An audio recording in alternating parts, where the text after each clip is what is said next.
रहमानिर्रहीम। खुलफाए राशिदीन के अंदर दूसरा नाम हज़रत उमर फ़ारूक रज़ी अल्लाह तआला अन्हु का आता है। हज़रत उमर फ़ारूक रज़ी अल्लाह तआला अन्हु फतूहात के लिहाज से एक बड़ा मकाम रखते हैं इस्लाम की तारीख़ के अंदर।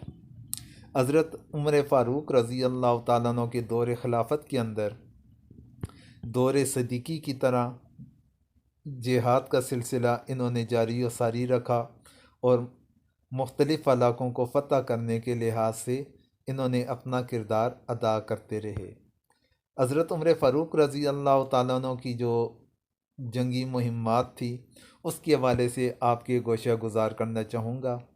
तो सबसे पहले तो ये बात ज़िक्र करना चाहता हूँ कि जो बड़ी और मरकज़ी जंगें इनके दौर खिलाफत के अंदर हुई, यहाँ पर उनका मुख्तसर तज़किरा किया जाएगा और उनकी तफसील के मतलब अलहदा से वीडियो बनाई जाएंगी, ताकि आप हज़रात एक वीडियो के अंदर इतना ज़्यादा मवाद जब जमा कर लिया जाए आप लोगों के लिए तो फिर उसके लिए उसमें सुनने के अंदर बोरियत इंसान महसूस करता है। तो सबसे पहले ज़िक्र किया जाता है आप हज़रात के सामने कि रूम में इस्लामी लश्कर की कमांड किसके हाथ में थी। जब हज़रत उमर फ़ारूक रज़ी अल्लाह तआला अन्हु खलीफा बने थे उस वक्त हज़रत खालिद बिन वलीद रज़ी अल्लाह तआला अन्हु के हाथ के अंदर कमांड थी। खिलाफत संभालने के कितना अरसा बाद इराक़ और रूम के इस्लामी लश्कर कमांडर तब्दील करने का हुक्म दिया। हज़रत उमर फ़ारूक रज़ी अल्लाह तआला अन्हु ने जो मरकज़ी सुपा सलार थे रूम के और इराक़ के, इनके सुपा सलारों को तब्दील करने का फ़ैसला पहले ही हफ्ते में फरमा दिया। हज़रत खालिद बिन वलीद रज़ी अल्लाह तआला अन्हु की जगह पर हज़रत अबू उबैदा बिन जराह रज़ी अल्लाह तआला अन्हु को सुपा सलार बना दिया और इनके मावन खुसूसी के तौर पर हज़रत खालिद बिन वलीद रज़ी अल्लाह तआला अन्हु को इन्होंने बरकरार रखा था। इराक़ में इस्लामी लश्कर की कमांड ये हज़रत मसना बिन हारसा रज़ी अल्लाह तआला अन्हु के हाथ के अंदर थी। हज़रत मसना बिन हारसा रज़ी अल्लाह तआला अन्हु की जगह कमांड हज़रत अबू उबैद बिन मसूद सकफ़ी रज़ी अल्लाह तआला अन्हु के हवाले फरमा दी। यमन की तरफ किसकी क़ियादत में लश्कर रवाना फरमाया था? हज़रत याला बिन उमैया रज़ी अल्लाह तआला अन्हु की क़ियादत के अंदर यमन की तरफ इन्होंने लश्कर रवाना फरमाया था। दमिश्क किसके दौर में फ़तह हुआ? हज़रत उमर फ़ारूक रज़ी अल्लाह तआला अन्हु के दौर के अंदर। ये मुहर्रम सन 14 हिजरी के अंदर दमिश्क की फ़तह बनती है। जंग फ़खल ये दमिश्क के करीब फ़खल शहर है, उसके अंदर एक जंग हुई थी तो जिसे जंग फ़खल के नाम के साथ ताबीर किया जाता है। इसके अंदर इस्लामी लश्कर की अमीर हज़रत अबू उबैदा जराह रज़ी अल्लाह तआला अन्हु थे। रूमी लश्कर का अमीर हज़रत रूमी लश्कर का जो अमीर था ये ईसाई था, इसका नाम सकलार बिन मुखराक था। तो ये रूमी लश्कर का अमीर था। इस्लामी लश्कर को 6 हिस्सों के अंदर हज़रत अबू उबैदा बिन जराह रज़ी अल्लाह तआला अन्हु ने तकसीम किया था। मुक़द्दिमतुल जैश के अमीर हज़रत खालिद बिन वलीद को बनाया था। कल्ब के अमीर हज़रत शुरजैल बिन खसना थे। मेमना के अमीर हज़रत अमर बिन आस थे। सवारों के अमीर हज़रत ज़रार बिन अज़दवर थे और प्यादों का अमीर हज़रत अयाज़ बिन हनम रज़ी अल्लाह तआला अन्हु को मुकर्रर किया। जबकि मैसरा के ऊपर सुपा सलार हज़रत अबू उबैदा बिन जराह रज़ी अल्लाह तआला अन्हु बज़ाते खुद थे। आधी रात को रूमी लश्कर ने किस मकाम पर हमला कर दिया? इस्लामी लश्कर के कल्ब के ऊपर उसने हमला कर दिया और कल्ब के ऊपर हमला करने के बाद दो बदू ये लड़ाई जंग शुरू हो गई। तो ये लड़ाई कई दिन तक जारी रही थी। इस जंग का नतीजा ये रहा कि 80,000 रूमी कत्ल हुए और उनका जो अमीर लश्कर था वो भी इस जंग के अंदर कत्ल हो गया। फिर इसके बाद फ़तह बीसान आती है। बीसान ये किस शहर के करीब एक शहर बनता है? दमिश्क के करीब एक शहर है। बीसान में मुसलमानों की हिकमत अमली ये थी कि इन्होंने बीसान शहर का मासरा कर लिया। दौरान मासरा मुसलमानों को दमिश्क के हवाले से खबर मिली कि रूमी लश्कर एक बड़ी फ़ौज के साथ दमिश्क पर हमला आवर हो रही है। जब रूमी लश्कर दमिश्क गया तो वहाँ पर हज़रत यजीद बिन ज़ैद रज़ी अल्लाह ताला अन्हु जो आमिल दमिश्क थे, दमिश्क का इन्हें आमिल बनाया गया था, तो इनके साथ रूमी लश्कर का मुकाबला हुआ। तो इस्लामी लश्कर ने भी सियान में क्या हिकमत अमली अपनाई कि हज़रत खालिद बिन वलीद रज़ी अल्लाह ताला अन्हु की क़ियादत में हज़रत अबू उबैदा रज़ी अल्लाह ताला अन्हु ने एक लश्कर रवाना किया। तो इस लश्कर ने रूमी फ़ौज के पीछे से हमला किया कि मुसलमानों और रूमियों की जंग जारी थी वहाँ पर हज़रत यजीद बिन ज़ैद की क़ियादत के अंदर। तो मुसलमान जब हज़रत खालिद बिन वलीद रज़ी अल्लाह ताला अन्हु अपने लश्कर समेत पहुँचे तो जंग जारी थी।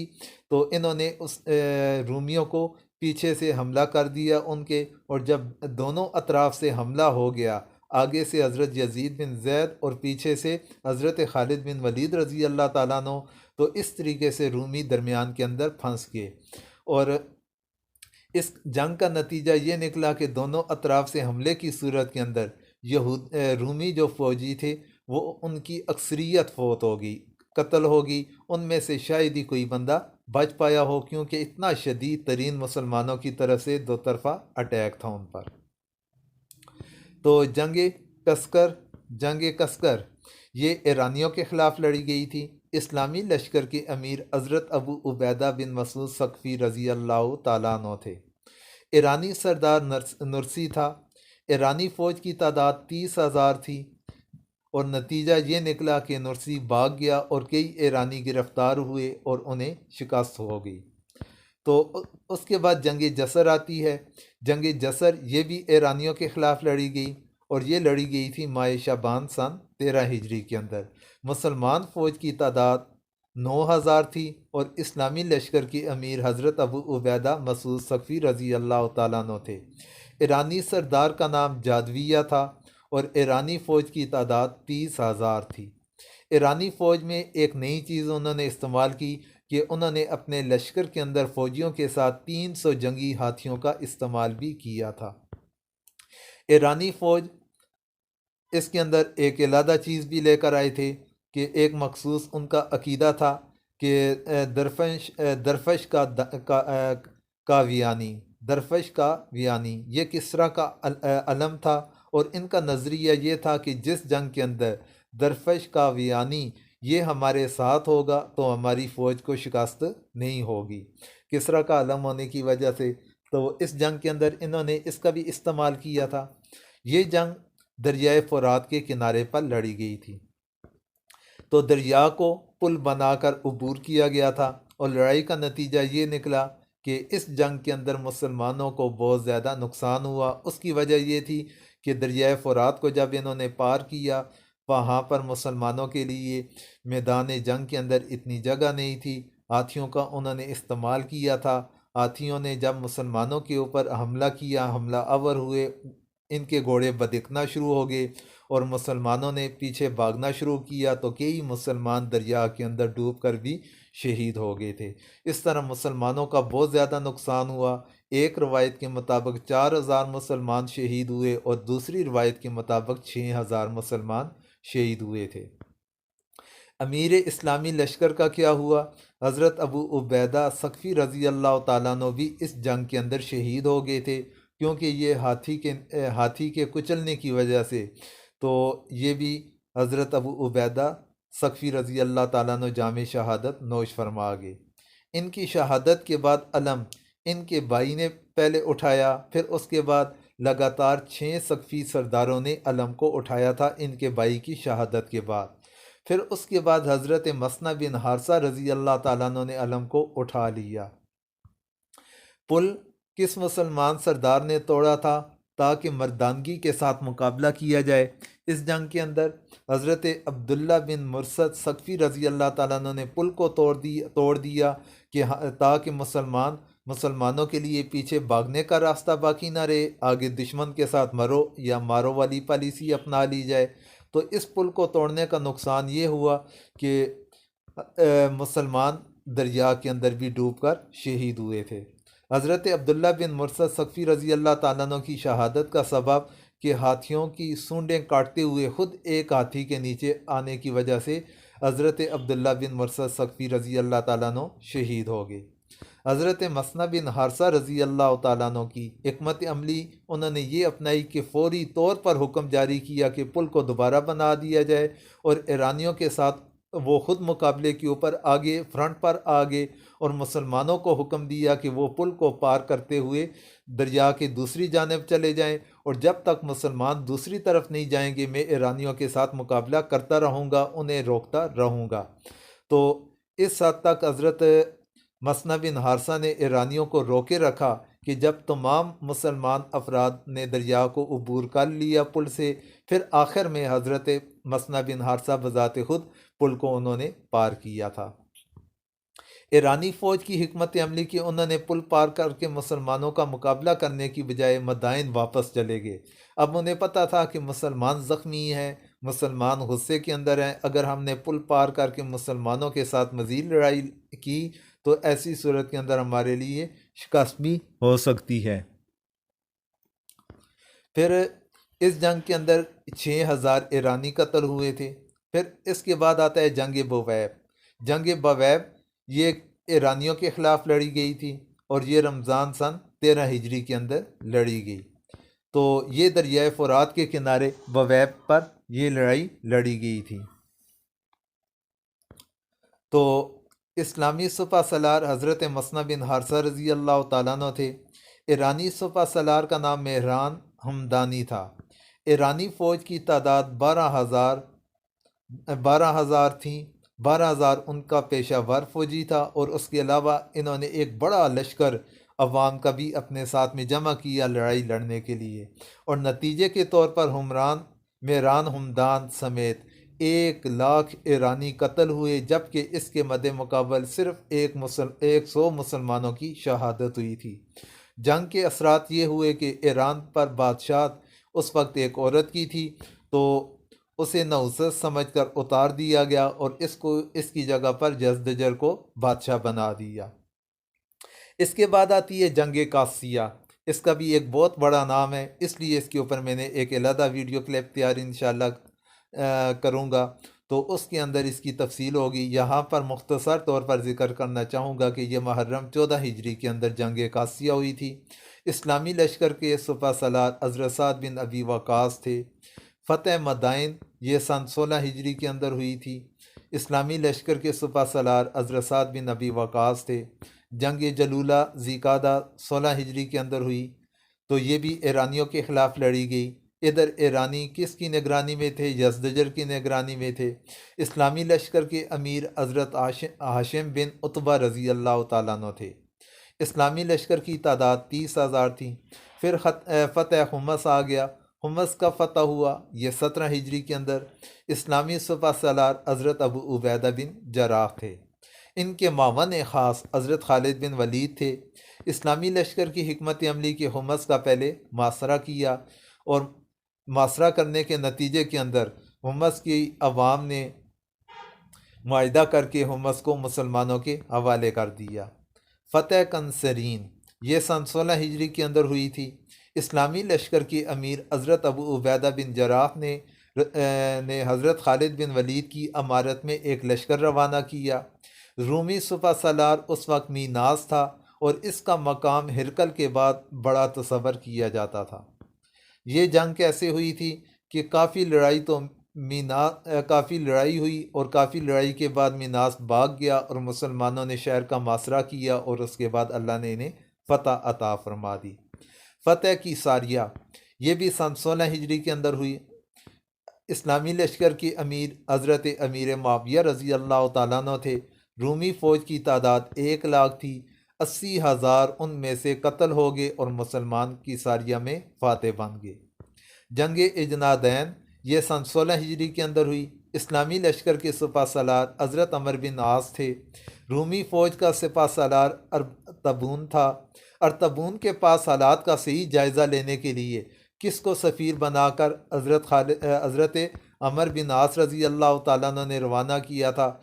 ये एलची की शक्ल सूरत इख्तियार करके उसका रूप धार कर ये बज़ाते खुद इरतबून के पास तशरीफ़ ले गए ताकि सही तरह हालात का मैं जायज़ा ले सकूँ।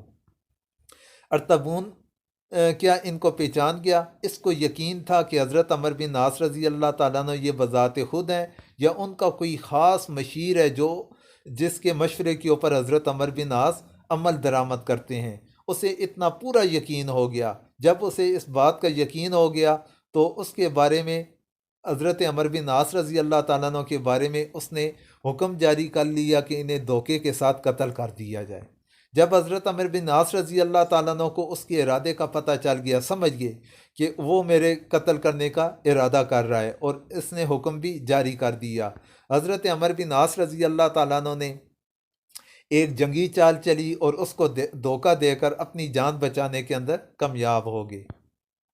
और इस जंग का नतीजा ये निकला कि काफ़ी तादाद में हज़ारों रूमी कत्ल हुए, कई मुसलमान भी शहीद हुए, लेकिन मुसलमान इस जंग के अंदर फातेह बन गए। हज़रत इकरमा बिन अबी जहल, अब्दुल्ला बिन ज़ुबैर बिन अब्दुल मुत्तलिब रज़ी अल्लाह अन्हुमा भी इसी मार्के के अंदर शहीद हुए थे। ताऊन अमवास ये 17 हिजरी के अंदर हुआ था। कैसाली का वाक़या ये 18 हिजरी का है। फ़लस्तीन का फ़तह हुआ ये 16 हिजरी के अंदर फ़तह हुआ था। अच्छा, ताऊन अमवास के का एक कौल 17 का भी है और एक 18 हिजरी का भी मिलता है, लेकिन मशहूर कौल 17 हिजरी का है। फ़लस्तीन ये 16 हिजरी के अंदर फ़तह हुआ। इस्लामी लश्कर के सुपह सलार हज़रत अबू उबैदा बिन जराह थे। इसके ऊपर भी तफसीली तौर पर एक अलग वीडियो मैंने बनाई। फ़तह मिस्र, इस्लामी सुपह सलार हज़रत अमर बिन आस थे और ये कब फ़तह हुआ इसके ऊपर दो अकवाल हैं। एक कौल 16 हिजरी का है जबकि दूसरा कौल 20 हिजरी का है, जबकि मशहूर कौल 20 हिजरी का बनता है। अस्कंद्रिया ये कब फ़तह हुआ था? ये 25 हिजरी का 25 हिजरी को फ़तह हुआ। मिस्र कैसे फ़तह हुआ? काफ़ी ज़्यादा लड़ाई हुई, आखिर इन्होंने शहर का मासरा किया। मासरा करने के बाद सुलह का मुआहिदा हो गया। दरियाए नील के अंदर लड़की डालने का वाक़या ये किस दौर के अंदर पेश आया था कि दरिया रुक गया, फिर जब तक उसके अंदर एक लड़की को ना डाल दिया जाए तो उस वक्त तक दरियाए नील चलता नहीं। ये उन लोगों का अकीदा था। ये फ़तह मिस्र के बाद का वाक़या है। मिस्र के लोग किसके पास आए कि इसमें एक बाकरा लड़की डालने से ये दरिया दोबारा रवां दवां होगा। बाकरा लड़की कहा जाता है कि कंवारी लड़की हो, कंवारी लड़की को दुल्हन बनाकर खूब उसे सजा बजा कर दरिया के अंदर डाल दिया जाता था, फिर उसके बाद दरिया चलना शुरू हो जाता। हज़रत अमर बिन आस के पास आया था लोगों का एक ग्रोह। हज़रत अमर बिन आस रज़ी अल्लाह ताला अन्हु ने जवाब के अंदर फरमाया कि ये तो इस्लामी रस्म नहीं, इसलिए मैं इस बात की इजाज़त नहीं दे सकता। चलो फिर भी एहतियातन में हज़रत अमीरुल मोमिनीन की जानिब रहनुमाई के लिए ख़त लिख देता हूँ। इन्होंने ख़त लिखा। हज़रत उमर ने जवाब में क्या फ़रमाया? हज़रत उमर रज़ी अल्लाह ताला अन्हु ने दरियाए नील के नाम में ख़त तहरीर फरमाया। तो उनका जो ख़त था उसका तर्जुमा आपके गोशे गुजार करना चाहूँगा कि अल्लाह के बंदे उमर अमीरुल मोमिनीन की तरफ से अहले मिस्र के नील की तरफ। अम्मा बात, अगर तू अपनी तरफ से और अपने हुक्म से चलता है तो तू ना चलना, हमें तुम्हारी कोई भी ज़रूरत नहीं। और अगर तू खुदाए वाहिद कहार की तरफ से चलता है तो वो तुझे रवां दवा रखेगा। हम अल्लाह ताला से दुआ करते हैं कि वो तुझे रवां रखे। जब ख़त दरिया के अंदर डाला गया तो दरिया उसी रात को चलना शुरू हो गया और इस हद तक चलना शुरू हुआ कि 16 हाथ तक पानी की बुलंदी हो गई। तो अब तक वो तसलसल अल्लाह तबारक व तआला ने उस दरिया की रवानी का जारी और सारी फरमा दिया और वो जो उनकी रस्म थी उस रस्म को अल्लाह तबारक व तआला ने तोड़ दिया। जंग नहावन, जंग नहावन कब हुई थी? 21 हिजरी का मशहूर कौल है। इब्ने इसाक और वाकदी के नज़दीक 21 हिजरी ही बनती है, जबकि बाज़ मर्रिखीन हज़रात ने 17 हिजरी का और बाज़ मर्रिखीन हज़रात ने 19 हिजरी का तस्करा भी किया है। इस्लामी लश्कर के सुपह सालार हज़रत नुमान बिन मकरन रज़ी अल्लाह ताला अन्हु थे। हज़रत उमर ने हज़रत नुमान की शहादत की सूरत के अंदर फरमाया था कि हज़रत हुज़ैफ़ा बिन यमान अमीर होंगे और उसके बाद उन्होंने मज़ीद कुछ नाम लिए। रवायात के अंदर आता है कि 7 तक नामों का उन्होंने तस्करा फरमाया और एक नाम उनमें हज़रत मुगीरा बिन शोबा रज़ी अल्लाह ताला अन्हु का भी आता है। ईरानी फ़ौज का जो सुपह सालार था उसका नाम था अल्फिरज़ान। ये अलबिदाया वन नहाया के नज़दीक अल-फिरज़ान इसका सुपह सालार था, और बाज़ों ने इसका नाम फ़िरोज़ भी लिखा है, और बाज़ों के नज़दीक मरवान सानी भी आता है। और ये दो नाम तारीख़ इस्लाम शाह नजीब आबादी की किताब के अंदर मज़कूर हैं। ये तीनों अक़वाल हैं। किस जंग के बाद हज़रत उमर रज़ी अल्लाह ताला अन्हु ने फरमाया था कि किसरा अब थोड़ी सी ज़मीन का भी मालिक नहीं रहा, यानी एक चप्पे का भी अब मालिक नहीं रहेगा। जंग खुरासान के बाद, जंग खुरासान में किसने ईरानियों को शिकस्त दी थी? हज़रत अहनफ बिन कैस रज़ी अल्लाह ताला अन्हु ने। ये जंग कब हुई थी? ये 23 हिजरी के अंदर हुई थी। किस जंग में हज़रत उमर रज़ी अल्लाह ताला अन्हु ने मदीना में मस्जिद नबवी के अंदर मिंबर के ऊपर खड़े होकर फरमाया था, या सारिया बिन ज़नीमिल जबल। जब हज़रत सारिया, तो ये अल्फाज फरमाए थे जब हज़रत सारिया ईरानियों के ख़िलाफ़ फसा और दारुल अबजर्द में जंग में मसरूफ़ थे। और ये जंग कब हुई थी? ये सन 23 हिजरी के अंदर जंग हुई थी। तो हज़रत उमर फ़ारूक रज़ी अल्लाह ताला अन्हु ने मस्जिद नबवी के ऊपर खड़े होकर ये आवाज़ लगाई कि ए सारिया पहाड़ की जानब टेक ले ले। तो हज़रत सारिया रज़ी अल्लाह ताला अन्हु को मैदान जंग के अंदर आवाज़ आई, तो उन्होंने पहाड़ की तरफ पनाह ली। तो अल्लाह तबारक व तआला ने इस जंग के अंदर मुसलमानों को फ़तह अता फ़रमा दी। ये दौर फ़ारूकी की बड़ी बड़ी और मशहूर जंगों के अक़वाल थे, और इसके अंदर जो बड़ी जंगें हैं उसके इंशाअल्लाह अल अज़ीज़ इलादा तौर पर आपके सामने लेक्चर ज़िक्र किए जाएंगे। आखिर में दुआओं की दरख्वास्त है।